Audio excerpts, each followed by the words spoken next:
अथ 8वें अध्याय का महत्व। श्री नारायणोवाच। हे लक्ष्मी, अब 8वें अध्याय का महत्व सुन। दक्षिण देश में नर्मदा नदी के तट पर एक नगर है। उसमें सुशर्मा नामक एक ब्राह्मण रहता था। उसके पास बहुत द्रव्य पदार्थ रहता था और संतों की सेवा करने वाला था, बड़े जग करता था। एक दिन एक संत से पूछा, हे ऋषि जी, मेरे संतान नहीं है। तब ऋषिवर ने कहा, तू अजमेघ जग कर, बकरा देवी को चढ़ा, तुमको पुत्र देगी। तब ब्राह्मण ने जग करने को एक बकरा मोल लिया, उसको स्नान करा, मेवा खिलाया। तब जब उसको मारने लगा तब बकरा जय शब्द करके हंसा। तब ब्राह्मण ने पूछा, हे बकरे, तू क्यों हंसता है? बकरे ने कहा, पिछले जन्म मेरे भी संतान नहीं थी। एक ब्राह्मण ने मुझे भी अजमेघ जग करने को कहा था। सारी नगरी में बकरा ढूंढा परंतु हाथ ना लगा।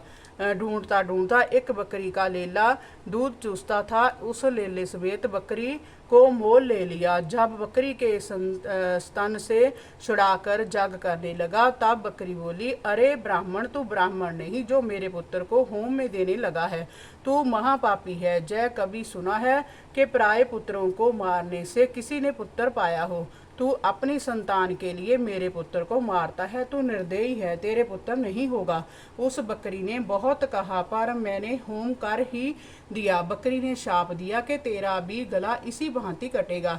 इतना कह तड़प कर बकरी मर गई। कई दिन बीते, मेरा भी काल हुआ। जमदूत मारते मारते धर्मराज के पास ले गए। तब धर्मराज ने कहा, इसको नरक में दे दो। जय बड़ा पापी है। फिर नरक भगाकर बानर की योनि दी। बाजीगर ने मुझे मोल लिया। वह गले में रस्सी डालकर द्वार द्वार सारा दिन मांगता फिरता, फिर खाने को थोड़ा दिया करता। जब बानर की देह से छूटा तो कुत्ते का जन्म पाया। एक दिन मैंने किसी की रोटी चुरा खाई। उसने ऐसी लाठी मारी कि पीठ टूट गई। उस दुख से मेरी देह छूट गई। फिर घोड़े की देह पाई। उस घोड़े को एक भटियारे ने मोल लिया। वह सारा दिन चलाया करता, खाने पीने की खबर ना लेता। रात पड़ती एक छोटी सी रस्सी के साथ बांध छोड़ता, ऐसा बांधता कि सभी मक्खी भी नहीं उड़ा सकूं। एक दिन बालक एक कन्या मेरे ऊपर चढ़कर चलाने लगे। वहाँ कीचड़ अत्यंत था। मैं फंस गया। ऊपर से वह मारने लगे। वहाँ मेरा अंत हुआ। इस भांति अनेक जन्म भोगे, अब बकरे का जन्म पाया। मैंने जाना था जो इसने मुझे मोल लिया है मैं सुख पाऊंगा, तो तू छुरा लेकर मारने लगा। तब ब्राह्मण ने कहा, हे बकरे, तुझे भी जान प्यारी है। जैसे चिड़ियों को पत्थर मारने से वह आगे से उड़ जाती है, अब मैं अपने नेत्रों से देखी बात कहता हूँ, सो सुन। कुरुक्षेत्र में एक राजा स्नान करने आया। नाम उसका चंद्र शर्मा था। उसने ब्राह्मण से पूछा कि कौन मैं ऐसा दान करूं? उसने कहा, राजा काले पुरुष का दान कर।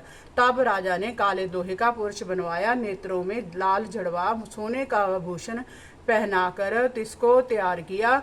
राजा स्नान करने चला। स्नान करके दान किया।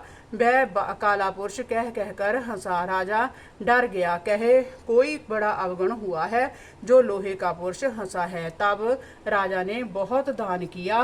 वह फिर हंसा। ब्राह्मण को कहा, हे ब्राह्मण, तू मुझे लेगा? तब ब्राह्मण ने कहा, मैंने तेरे जैसे कई पचाए हैं। तब काले पुरुष ने कहा, तू मुझको वह कारण बता जिस कारण तूने अनेक दान पचाए हैं। तब ब्राह्मण ने कहा, जो गुण मेरे में है सो मैं जानता हूँ। तब वह काला पुरुष कह कर फट गया। उसमें इससे एक और कालिका मूर्ति निकल आई। तब ब्राह्मण ने श्री गीता जी के 8वें अध्याय का पाठ किया। तब उस कालिका मूर्ति ने सुनकर दे पलटी। जल की अंजलि भर के उस ब्राह्मण ने मूर्ति पर छिड़की। जल छूने से तत्काल उसकी देह छूटी, दिव्य देह पाई। विमान पर बैठकर बैकुंठ को गई।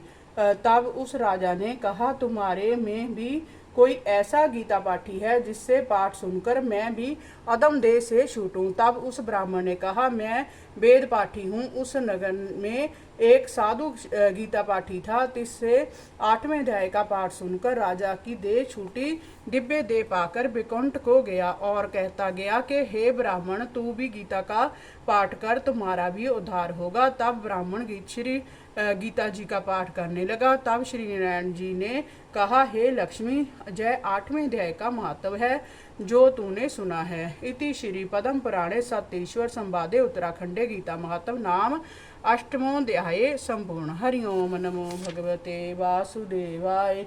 श्री ओम नमो भगवते वासुदेवाय।